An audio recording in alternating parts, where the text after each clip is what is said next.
Lightbringer by Pierce Brown, the 6th book in the Red Rising series.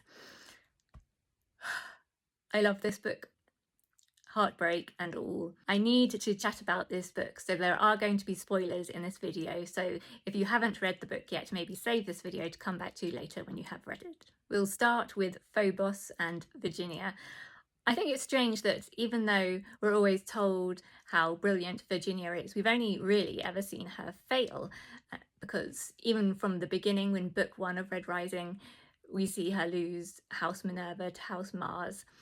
And I just would really like in the final book, Red God, for Virginia to have her moment, a moment of brilliance in strategy and tactics, which we haven't really seen. We've just been told that she's excellent at that. So she lost the moon Phobos, and I am extremely glad that Cavax is safe, that we got him back after he'd been captured. I was so worried because, as you may know, the Telemanus family are my favourites, and well, Cavax seems to have 9 lives. He's had several close calls in the past, but unfortunately that's not true for the rest of his family.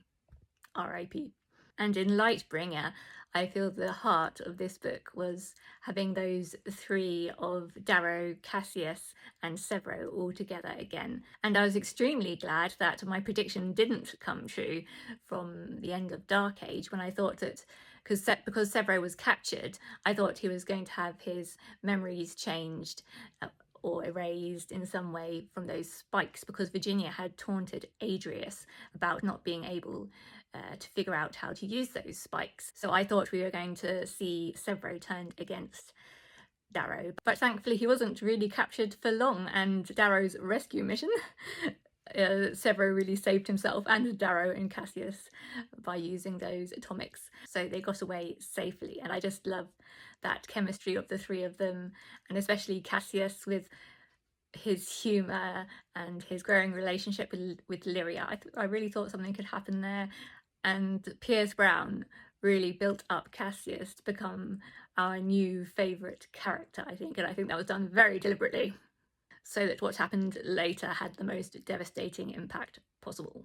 And when all 3 of them together burst out from hiding from the belly of that Leviathan to confront Far, that was such a euphoric, glorious moment, and immediately called back to that moment from book 1 of Red Rising, when Severo and, was it Tactus, hid in the bellies of the horses and burst out to win House Minerva for House Mars. And Darrow had that amazing scene, clang, clang, clang, confess, and finding his way with the breath of stone and that new flow state. And yes, it did really seem godlike in that way. The defeat of Far and making Far confess was just so satisfying and wonderfully dramatic. When building up to a big death, Pierce Brown has a sort of tell, because there's always a scene beforehand where the characters have a big heart-to-heart and tell each other how they really feel. And so my stomach sunk when first we had a scene between Lyria and Cassius, a very sweet little scene, and that sort of seemed like a goodbye to me. So I thought, oh no, one of those are definitely going to die. And then when Darrow and Cassius had that big heart-to-heart and about being brothers, I knew for sure that Cassius was going to die. And it worked. Pierce Brown, through all that book, he had succeeded in making Cassius my joint favourite character. So it was just so devastating, his death and the way it happened, because it was Lysander. And what I said about Lysander and Cassius in my review of Dark Age was eerily prescient. I said how I thought that even Cassius wouldn't be able to bring out the humanity in Lysander now. And I even said the words, I don't think Lysander would even save Cassius now, for instance. And oh my goodness. This is an instant where I do not like being right. Hangar 17B. Cassius is dead. At least Atlas is now dead too, but that is no compensation at all. Though it has made me think, for the future book in Red God, that if Cassius's mother, Julia, ever learns that Lysander killed Cassius, will that make her turn? So in the middle of a big battle between fleets or something? Will it make the difference? Will Julia turn her fleet against Lysander's, and will that be the thing that makes the big difference in the turn of the tides, maybe? Because although she is very much of the society, she was always a very protective mother and was always wanting to rip the heart out of anyone who hurt her sons. So I'm sort of hoping that might happen. And meanwhile, out of sight, we still have that clone Adrius situation and Atalantia besieging Luna. And although my prediction for Severo's memories to be interfered with didn't happen and he got away, it now makes me very worried for Clown and Pebble, because Adrius will have a need to figure out how the spikes work, especially because Virginia taunted him about him not being able to do so, and so will he be using that on Clown and Pebble, and that breaks Severo's heart.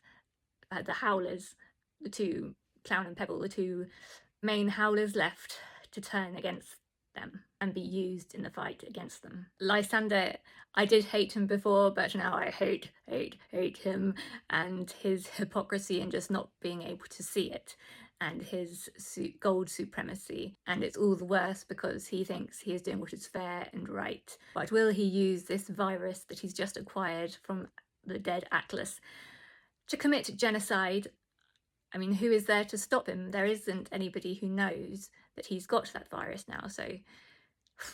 And if he's choosing between red or gold to wipe out, I mean, he's gold, so surely he wouldn't risk himself, but would a red virus kill Darrow? Because we know that all his tissues, muscles, everything in his body was carved and is completely gold, apart from his heart. So, at least I think that's right. So would the red virus be able to kill Darrow? I assume that once the virus is let out, even if it's directed on Mars, it won't stay contained on Mars because of the movement between all the planets and moons.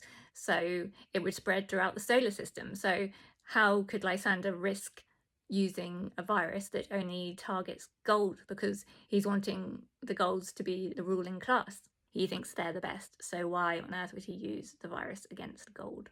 Insofar as what I think is going to happen in the final book in the series, Red God, it's hard to tell. I do think that Pierce Brown will give us a happy ending in terms that Darrow and co and that side will win, and that everything will be changed, and that there will be a new order, and the hierarchy and society will fall.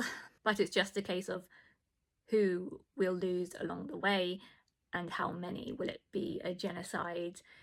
Who that we love is going to die? I am very worried for Darrow though, because even if he wins, he has promised the daughters of Athena that he will go back to them and face his death sentence.